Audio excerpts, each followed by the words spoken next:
me now. My manifesto, free ice cream every Sunday. Go change your pampers. My manifesto simple. Nap time twice a day and free ice cream for everybody.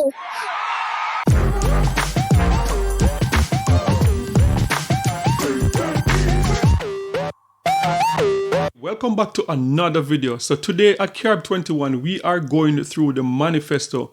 We saw the People's National Party releasing their manifesto, and the Jamaica Labour Party, they are going to release their manifesto apparently tomorrow at one of their big rallies. So, manifesto, is this important to the voters? Sound off in the comment section and let me know if you are one of those voters that don't really follow the manifesto, you don't believe in it, you don't think it makes a difference. Because the thing with manifesto, some people look at a manifesto as like a promissory note. So both parties put in writing what they know their voters want, or what they know majority of Jamaicans would want, and they put it together on a paper and they try to pencil in how they're going to pay for it. But actually, they never get to even like a quarter of what is on their manifesto. And I would say historically in Jamaica, that seemed to be the case. Like a lot of things on the manifesto, things that we want, but in reality, most times we never get to most of the things on the manifesto. So let me know in the comment section if you think that this manifesto is just like a promissory note, or are you looking forward to seeing both the PNP and the JLP manifesto to compare them and to see which one would this impact your decision on voting. Let me know in the comment section. So for me, I think the most important thing for me looking at these manifesto is not whether or not the parties are going to be able to deliver everything on the manifesto. My reason for digging through this manifesto is to see if the identity of the parties have changed and what direction the parties are going into. So the PNP Manifesto, I'm looking through this PNP Manifesto to really see if the People's National Party, if they're still the Socialist Party of Jamaica, if the People's National Party are still the Michael Manley People's National Party. Because my personal belief, and that is my personal belief, I believe that the Michael Manley People's National Party with the socialist agenda was one of the best movements in the history of Jamaica. And socialism, when you look at the socialism aspect, and I know America tried to diminish socialism and to trick people into thinking that socialism is somehow like communism. They tried to compare socialism with what is happening in Cuba, with government controlling everything and government controlling your entire life. But the reality is that socialism is not what the Americans want you to think it is. Socialism is actually a good, to me, I think that is the best form of government. Socialism involves like government making sure that businesses don't get too big. Back in the days, they had a thing called too big to fail, where they would not allow businesses to get to a level where the business can pretty much manipulate the government. In 2025, we are seeing big corporations. We are seeing in America with the Koch brothers and all of these, ExxonMobil, they can influence wars. They can influence government action, whether it's on social life and all of that. So the socialism movement of the Michael Manley administration, to me, was the best movement. And through Michael Manley plan, before it got derailed by the American government back in the 70s, Michael Manley's socialist plan involves free education, the National Housing Trust, affordable food for everyone, like healthcare, you name it. Michael Manley's socialism agenda involved that. And when we look at the top 10 countries in the world in 2025, those countries have more of a socialist agenda than a capitalist agenda. So the top 10 countries in the world in terms of quality of life, what those countries seem to have more of is this socialist agenda. And let me go through some of the countries, the top 10 countries in the world. So you have Australia, you have Denmark, you have Germany, you have Finland, Sweden, Switzerland, Netherlands, Norway, New Zealand, and Canada. Top 10 countries in the world. And what those countries have in common is a socialist agenda as opposed to like a capitalist agenda, which we see that is very prevalent in America, where capitalism in America is the order of the day.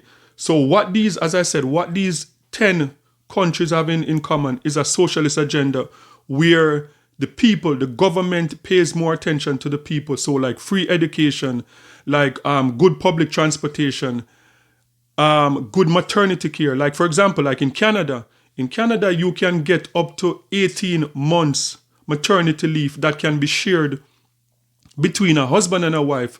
So for example, like the wife, she can take 1 year off and the husband can take 6 months off to take care of that child if they're not comfortable with that child in the childcare system. And some companies, you get up to 75% of your pay, which is an amazing deal, because that 75%, you don't have to think about transport to work, you don't have to think about lunch and all of that. And as I said, free education up to some of the countries, up to even tertiary level education. So that is the socialist agenda, and that was the Michael Manley agenda back in the 70s. So I wanted to go through this manifesto to see, is the PNP, the People's National Party, are they still committed to the Michael Manley agenda from back in the 70s, or did they change their identity? Yes, so the People's National Party manifesto, which is called Mission Jamaica Love, with 11 pillars to the manifesto. So I went through some of the highlight of the manifesto to see, look, if this is really the Michael Manley PNP that still exists, or did their identity change? And for the most part, I saw a lot of things that I can identify with that the Michael Manley type agenda, which is, so let me go through some of them. Like food security is a big one. Food security, and we saw care for the vulnerable. That is a big one also in terms of a socialist agenda. We also saw land and housing.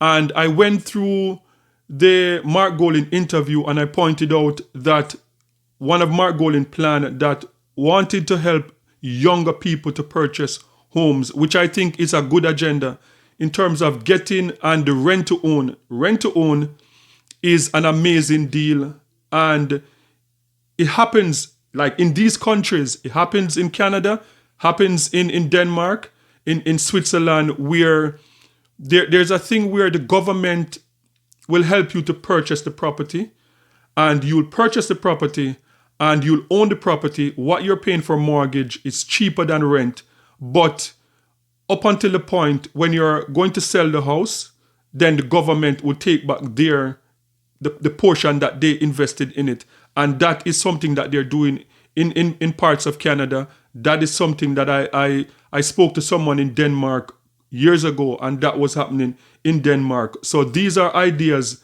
that have been used in these places, I'm telling you, in these 10 countries that are listed as some of the best quality of life in the world.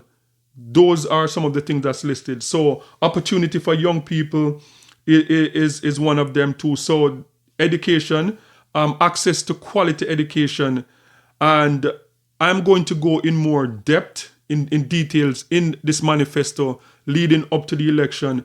But a lot of the things that I'm seeing in the PNP manifesto would say like, yes, they still identify with the Michael Manley socialist type of agenda. But the thing with the manifesto, as I said, the manifesto that most Jamaicans, our opinion on manifesto is like, this is a promissory note. It's almost like a first date. You go on a first date and you tell the person what you know that they want to hear, and you present the best version of you on the first date. But when you're deep into the relationship, things change.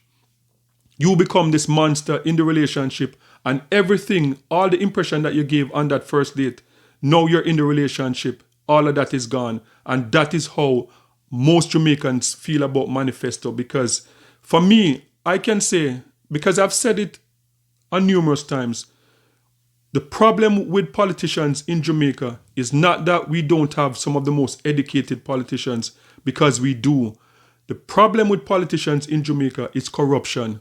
Corruption is number 1, number 2, and number 3. So yes, they have brilliant ideas. The ideas that our politicians in Jamaica have, if they were able to, or they followed through on their ideas, we wouldn't have to be talking about Jamaica being the next Singapore. We would have been there already. So we have brilliant politicians.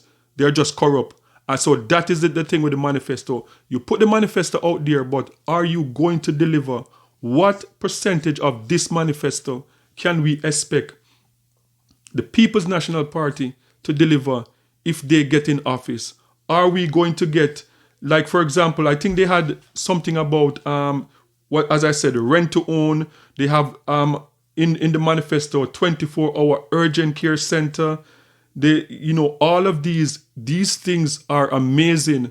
And as someone that's been involved in politics in Jamaica for a long time, we have seen these before. We have seen a lot of these manifesto. It's almost like the PNP and the JLP, that they can go in some vault and dig up an old manifesto and just like blow it off and just use the same thing, because we have seen these things before, but how many of them have been delivered?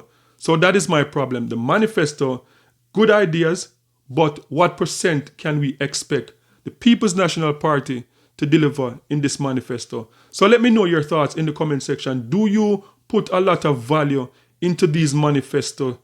Or do you think that, as I said, this manifesto is just a promise? And as we say in Jamaica, promise is a comfort to a fool.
So guys, sound off in the comment section and let me know your thoughts on the People's National Party manifesto. And do you think that it is fair to the People's National Party to be heading into a debate without knowing what the Jamaica Labour Party has on their manifesto?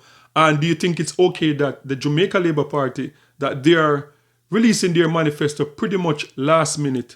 Because what the Jamaica Labour Party seem to be doing is running on their track record, which in some cases it makes sense because they are the government in office. So instead of pushing a new manifesto, the Jamaica Labour Party could just simply come out and say, you know what, we have been doing this. We have low employment rate. We have the lowest unemployment rate in Jamaica's history. Crime is going down, infrastructure, this, that. We are going to continue. To me, that seems like that is a strategy that they're going with. Do you agree with that strategy, or do you want to see a manifesto right now? Sound off in the comment section and let me know your thoughts. And don't forget to like, share, and subscribe for more amazing content. And remember, peace. I'm out.